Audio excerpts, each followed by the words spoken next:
Bonjour à toutes, bonjour à toutes et à tous. Je vous remercie beaucoup d'être avec nous ce matin au rendez-vous de votre émission 100% marché financier. Et bien, dans cette émission, dans notre émission, on continue à vous accompagner en ce mercredi 20 avril 2022 pour vous décrypter la séance du jour à la Bourse de Paris. La Bourse de Paris qui actuellement prend 0,5% à 6567 points.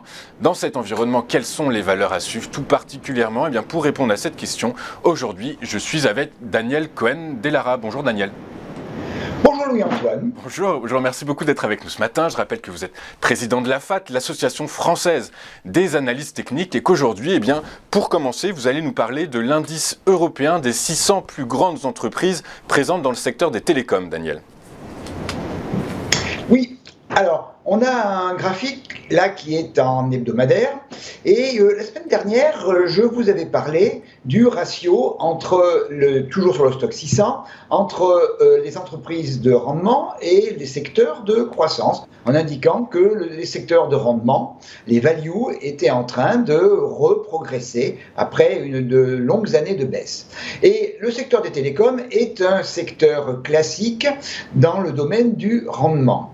Alors on a depuis le démarrage là, de mon graphique, on a la grande baisse de pandémie mars 2020 et on voit que depuis, le secteur est en train de reprendre du poil de la bête.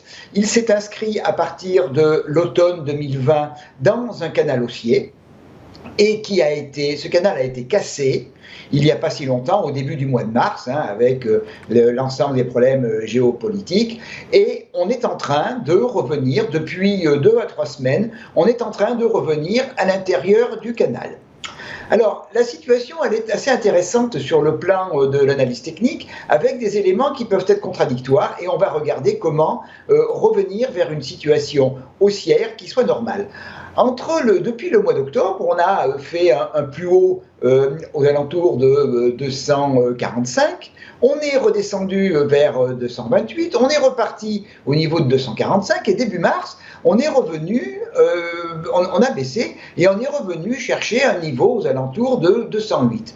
En fait, on aurait pu penser à ce moment-là qu'on était en train de mettre en place une nouvelle tendance qui était une tendance baissière. Et puis, depuis cette période de début mars, on ne fait que progresser. On est revenu à l'intérieur du canal, à l'intérieur du mouvement haussier. On est sur un niveau actuel qui est un niveau de résistance, un petit niveau à 237. Donc moi, ce que j'attends, c'est une situation qui s'éclaircisse, à savoir que le niveau de 237 soit définitivement repris en clôture hebdomadaire et surtout que le niveau au-dessus à 245, lui, soit réatteint, refranchi, et à ce moment-là, on redonnerait une dynamique à notre tendance haussière en direction de 260.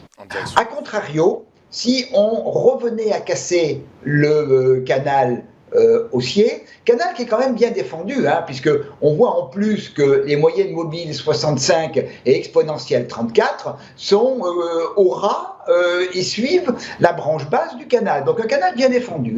Mais si il arrive à le casser et que pire encore, on revenait en dessous du niveau de début mars, c'est-à-dire en dessous de 208, là, véritablement, on serait revenu dans une tendance baissière.